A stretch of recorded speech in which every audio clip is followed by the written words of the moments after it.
So you're a CSF student and you're heading off to study abroad? That's amazing. But before you start packing, you've got one critical mission to complete. Today, we're talking about making absolutely sure the courses you take will actually count towards your degree when you get back. Let's get right into it. This is the million-dollar question, isn't it? You're planning this incredible, life-changing adventure, but you gotta know, will all that hard work actually move you closer to graduation? This is all about making sure your study abroad experience is a win-win, both personally and academically. All right, here's our game plan. First, we'll talk about why it's so important to get this done now. Then, we'll look at the two very different ways this can play out. After that, we'll walk through your four-step mission, break down that all-important approval form, and then wrap things up with a final briefing to get you going. Okay, let's kick things off with the most important piece of advice: timing. This is absolutely not something you can just kick down the road and deal with when you get back. The choices you're making right now will have a direct impact on your degree path.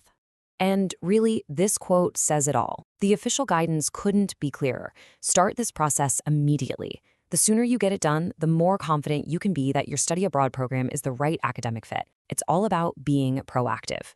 You know, at the end of the day, getting your courses approved before you even step on the plane is all about peace of mind. Instead of spending your trip with that little voice in your head wondering, will this class count? You'll just know, and you can focus on the adventure. Now, let's talk about the stakes here, because depending on whether you complete this mission or not, your credits are going to transfer in two totally different ways. So what's the real practical difference between getting that official signature and, just crossing your fingers and hoping for the best? As you're about to see, it's a really, really big one. This table here lays it all out perfectly.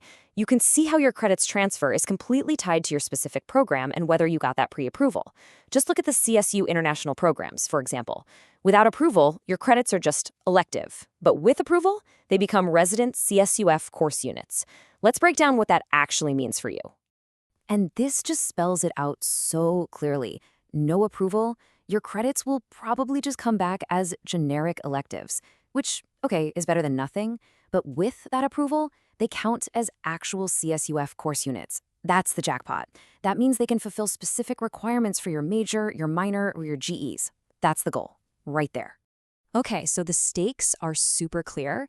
How do you make sure you get the right kind of credit? Well, let's dive into your four-step mission to get that approval. It's actually a really straightforward process. Step 1, do your homework. You're going to compare course descriptions from your host university with the CSUF catalog and find some good matches. Step 2, fill out the transfer credit approval form. Step 3, OML that form, along with those course descriptions, to the correct department here at CSUF. And finally, Step 4, once they send that signed approval back, you upload it to your application portal. And boom, mission accomplished. Now let's zoom in on Step 2 for a minute, because this is the key to the whole operation. Understanding it is everything. And here it is in all its glory, the SAGE Transfer Credit Approval Form. I know, it might look a little official, a little intimidating, but trust me, it's actually pretty logical once you break it down. So let's do that right now. The whole thing is really split into 3 main sections. In Part 1, you just list the courses you're planning to take abroad. For Part 2, you propose what you think the CSUF equivalents are. That's where all your Step 1 homework pays off. And then there's Part 3, the most important bit. That's the signature box where the department chair or advisor gives you the official green light.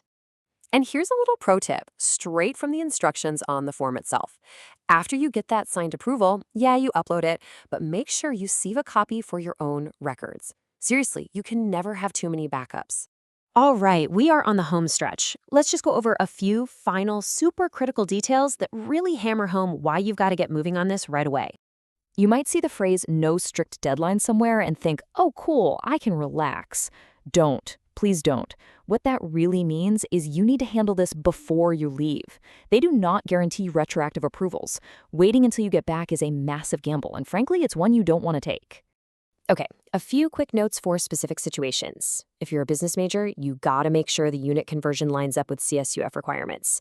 If you're a psychology major, just be aware it can be pretty tough to get transfer credits approved, so plan ahead. And hey, remember, this whole process isn't just for your major. You can get approvals for GEs, electives, and minor requirements too. So as you're getting everything finalized for your amazing trip abroad, just ask yourself this one simple question. Your adventure is approved, your tickets are probably booked, but are your credits? Get it done now, trust me. Your future self is going to thank you big time.